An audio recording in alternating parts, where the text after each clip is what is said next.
Commander Zixthara of the Vorthak Empire stared at the holographic display with 4 eyes wide in disbelief.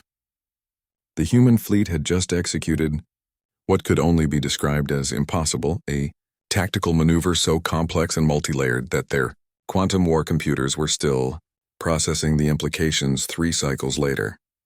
How? The word escaped through her mandibles as a harsh click. Around the bridge of the dreadnought Inevitable Victory, her crew members shifted nervously, their chitinous exoskeletons scraping against their stations. The human fleet had been outnumbered 3-1. Their ships were smaller, their weapons less powerful, their technology decades behind the Vorthak war machine. Yet somehow in the span of 17 minutes, they had systematically dismantled the Empire's most elite battle group, using nothing but positioning, timing, and what appeared to be precognitive strategic thinking. Admiral Sarah Chen stood on the bridge of the UES Endgame, watching the retreating Vorthak ships with satisfaction. Her fingers unconsciously traced the outline of the small wooden chess piece in her pocket, a white queen her grandfather had carved for her decades ago. "Admiral," called Lieutenant Commander Torres from the tactical station, "the Vorthak flagship is requesting parley."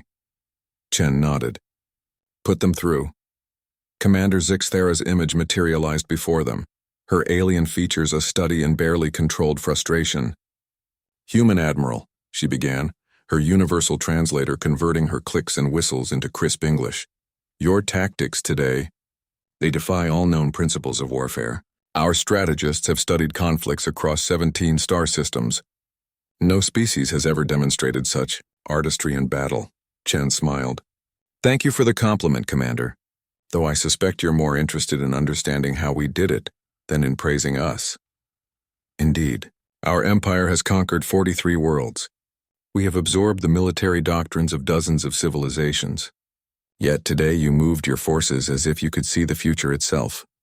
Not the future, Commander, just patterns." The alien's confusion was evident. "Patterns?"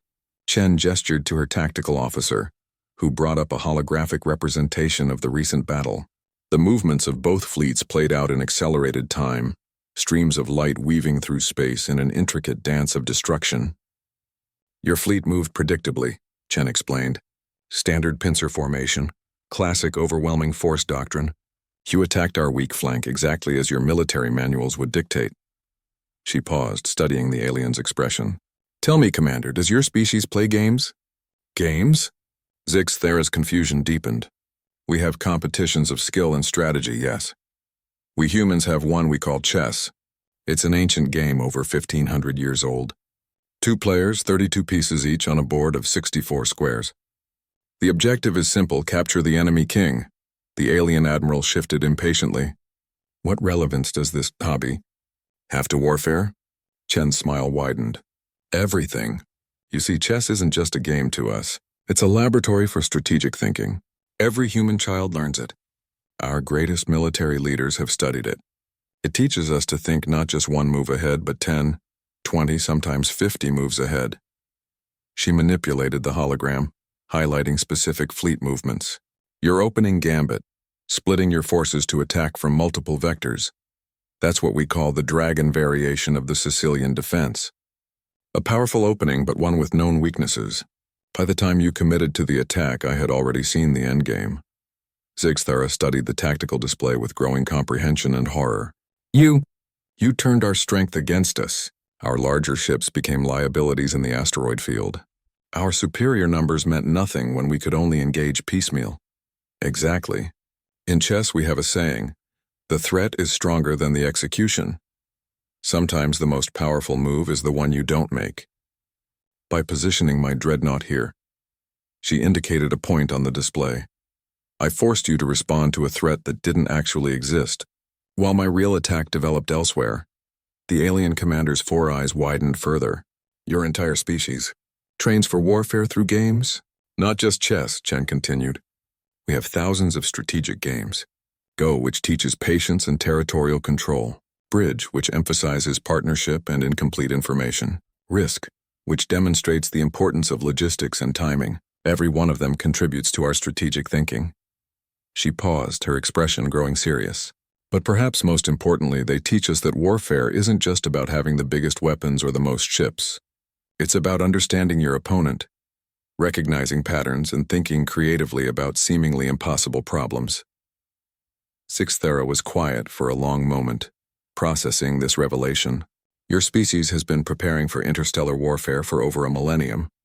Through entertainment, in a sense, yes, though we prefer to think of it as keeping our minds sharp.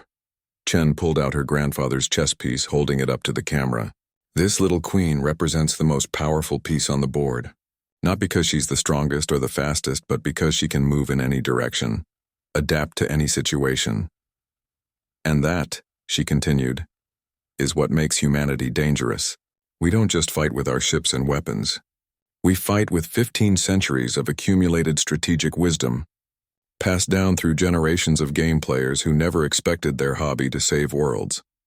The Vorthak commander looked at her tactical displays with new eyes, seeing not just the positions of ships but the ghost moves of countless chess games, the patterns of ghost owns, the calculated risks of poker hands.